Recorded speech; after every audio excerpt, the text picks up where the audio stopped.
Hey guys, it's Jay from Sharp Survival and the UK Survival Network. I'm just doing a bit of a video response to Jonathan asked about some of the equipment and referred to an earlier knife video.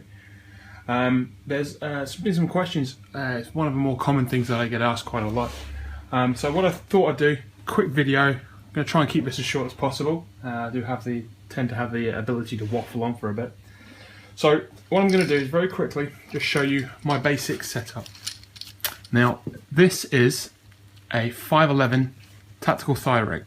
Now, it's missing the bit on the top here. That's normally on my tactical belt. So that would normally secure in. You can see from the video, it's got Molly compatible at the top here. I have a SOG Seal Pup Elite. Very nice and shiny. This is the fine blade. This is, as I said, the elite version, very high end, retails for about 80 or 90 pounds.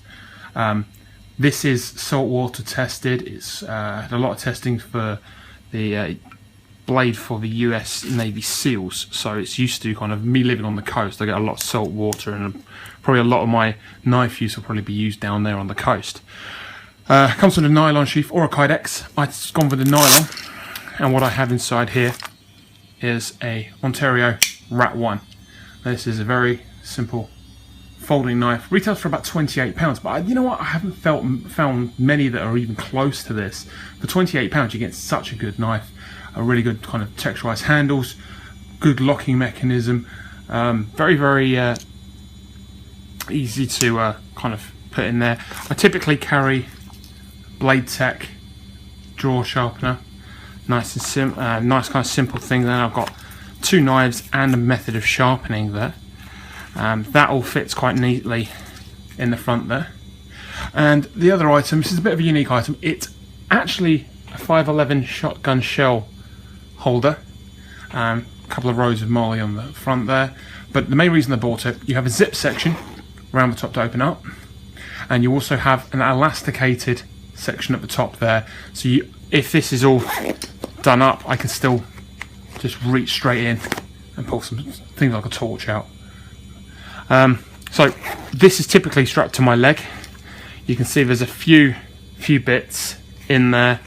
I have an old wallet that I use. It's full of different kind of fire starting materials, just something that I can just keep everything clean in one place, otherwise it's rolled around the bottom. I carry a Lenser torch. I've been using these since I was in the police. They are absolutely bomb proof. You can see this one's had a lot of abuse. This has been with me for about 10 years, still going strong. I've got several of these in several kits, really good. And just in the bottom here I have Fire Striker, just a spare on top of there. What I normally carry in there as well, not just come out of my EDC, is Leatherman Charge TTI. That retails for about 180, but I got that through a friend of a friend. Really good bit of kit. I tend to find these kind of elements very useful. The titanium outer coating, I don't know many tools that are that tough. Also comes with a whole selection of drill bits, which I find really helpful as well. I tend to use this more than anything else in my kits at the moment. But nice, simple bit of kit. Expensive, but well worth it. I always say buy the best you can afford. So that typically goes in there with the torch and the wallet. I'm not going to zip it all up, but that is typically what I run with. On the tactical belt as well, I have Gerber LMF2. This is, like, in my mind, the Ferrari of survival knives. Very tough. The handle has a break here. It's not a full tang. It finishes here.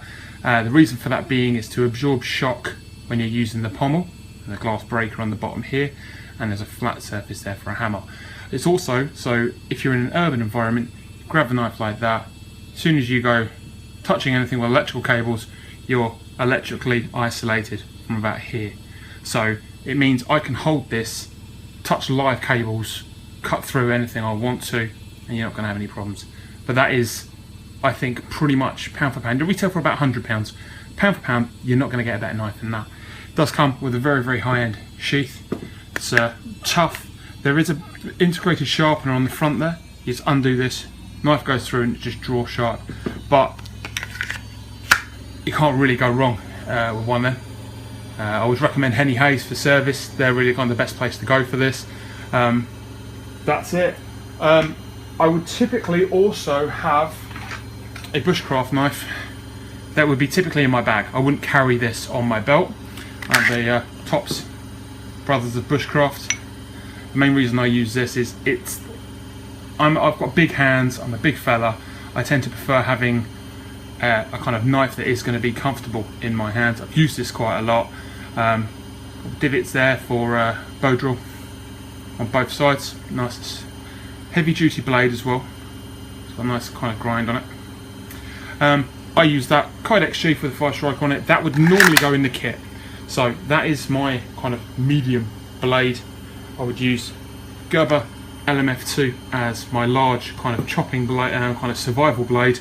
And then typically as a combat blade, I would be using the SOG Silk Elite. So those are what I would use as my 3 basic blades. Again, I would normally carry a 4th, which would be the Ontario Rat 1. So that's a 4-knife system. I always normally recommend a 3-knife. There are a few extras you can have. I tend to also have one of these. You have to forgive I'm trying to get a leather sheath made up for it. But this is a Columbia River Knife and Tool Tomahawk. I have just handle wrapped that with some grip tape. I always tend to prefer tomahawks than axes, just because I prefer having something that I can use as a tool, but also potentially as a self-defense weapon. No one's coming near you if you're you've got this in your hand. It has got one hell of a beard spike on there. That can do some serious damage. But again, if this breaks, obviously the head's the most important thing. The handle I can recarve. There are ways you can just hold the handle and you kind of use it in kind of that kind of way and just kind of chisel out a new handle. So I tend to prefer things like that. Again, if you want to spend a little bit more and go for something a little bit unique, you can get something like a Condor Kukri. That is a very well-rounded kind of high-end chopper. Again, some people don't like the idea of carrying a tomahawk because you've got to carry a stick. This obviously can go on my belt. It doesn't typically, just because of the size. It just becomes a little bit, makes the belt a little bit heavy and unwieldy. But again, this would normally go in the pack. So nice kind of blade. Has a lot of. It's very, very, very thick. It's the steel comes at 6mm across here, which is kind of absolutely crazy kind of weight, and you do feel it when you're holding it here. It does taper down to the point at the end, but based on what the Nepalese use in the military, again, it's designed as a tool, weapon secondary. But again, all of the famous rules that I always work by. The best survival knife is the one you have on you. So again, I do have a Lansky. This is Lansky World Legal, so this is legal to carry in the UK. I'm always a bit careful. I don't have it clipped on my belt or anything like that. If I do take it out, it is typically buried in a rucksack somewhere there, and obviously if I'm stopped by the police and stuff like that, I tend to identify that I do have it on me. I haven't been stopped yet, typically because I don't do anything that warrants me being stopped, and I don't get around and flash it. But this complies with all British UK law in relation to knives. So it's a nice kind of bit of kit. Retail for about 28, so that will typically go in my EDC, and you see where you go from that. So there's a 1,000,001 different knives you can use and can buy. So any questions, pop a comment down below and we'll see if we can answer something, give you some suggestions. Recommend Henny Hayes for any purchases for survival equipment or anything, survival knives. Basically because the service is awesome and I like supporting British companies. I can order it from the US for cheaper, but I'd rather not. Alright guys, cheers for your help.